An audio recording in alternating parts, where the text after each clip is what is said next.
Merhaba, kanalıma, mutfağıma hoş geldiniz. Bugün sizlerle birlikte yöresel adı değişmekle birlikte Anadolu çorbası yapacağım. Bazı yerlerde bulamaç çorbası, bir kaşık çorbası veya bakliyat çorbası, kısacası ne isterseniz söylersiniz. Ben bunu Anadolu çorbası olarak yapıyorum.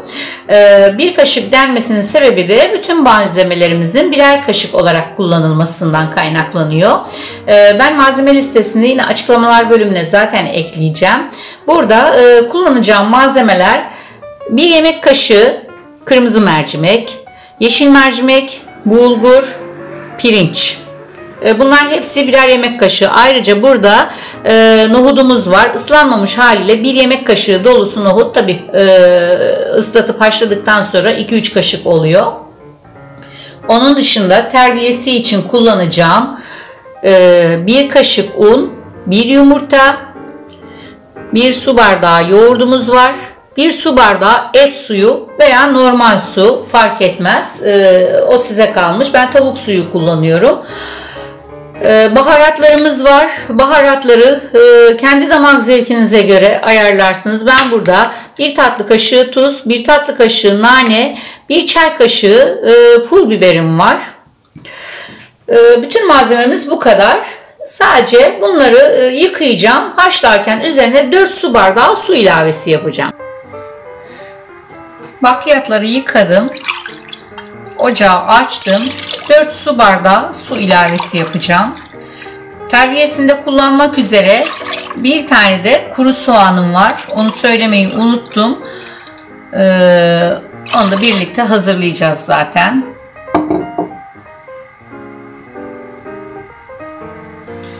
Evet, hiçbir tuz ilavesi, hiçbir şey yapmadan sadece bakliyatları kaynatacağım.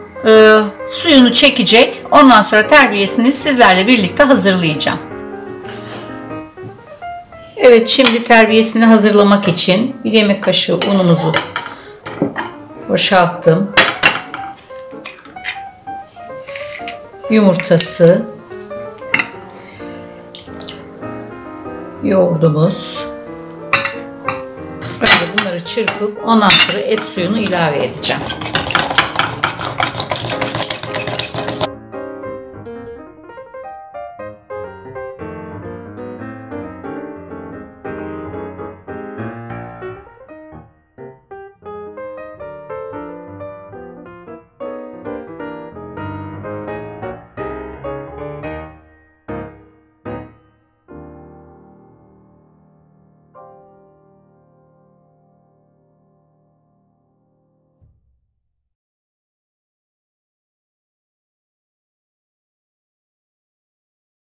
Evet, tahıllarımız iyice ezildi. Ara ara şöyle bir açtım, karıştırdım.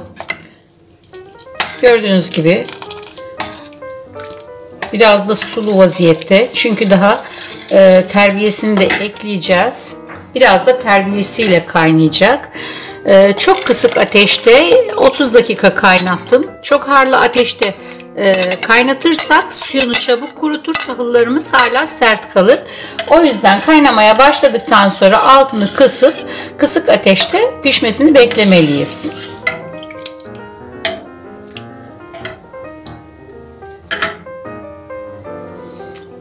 Biraz su ekleyip terbiyesinden geri kalan yoğurdu ilave ettim. Şimdi kaynayana kadar karıştırmam gerekiyor. Un olduğu için topaklanabilir. Çorbamız kaynamaya başladı. Ben şimdi de sosunu hazırlayacağım. Orta boy bir soğan doğradım. Burada daha önce de belirttiğim gibi 1 yemek kaşığı tereyağı, 1 yemek kaşığı zeytinyağı koydum. Sıvı yağ ilavesi yapabilirsiniz. Size kalmış. Şimdi hafif soğanlı kavuracağım.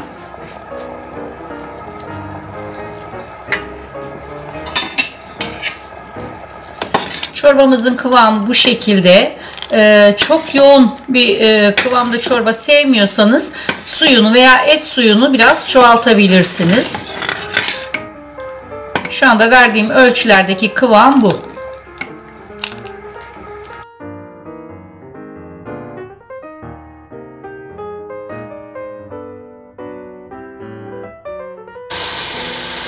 soğanım hafif karamelize olmaya başladı. Arkadaşlar benim burada sarımsak tozum var.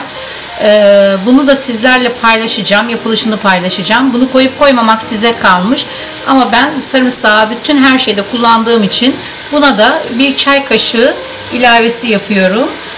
Tabii bunu isterseniz koymayabilirsiniz. Ama ben sarımsağı dediğim gibi hemen hemen birçok yemeğimde kullanıyorum.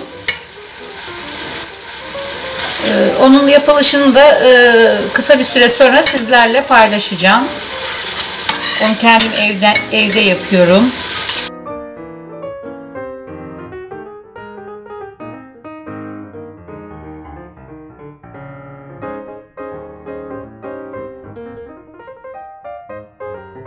Güçlü baharatımızı da ekliyorum. Baharat miktarını kendiniz ayarlayacaksınız. Kendi damak zevkinize göre.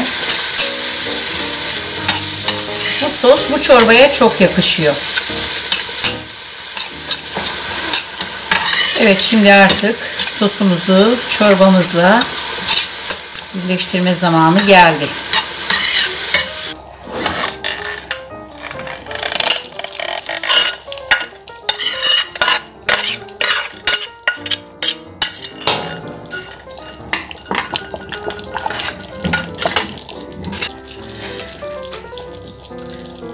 Evet, vitamin deposu, besin değeri çok yüksek olan bu güzel çorbamız artık servise hazırdır.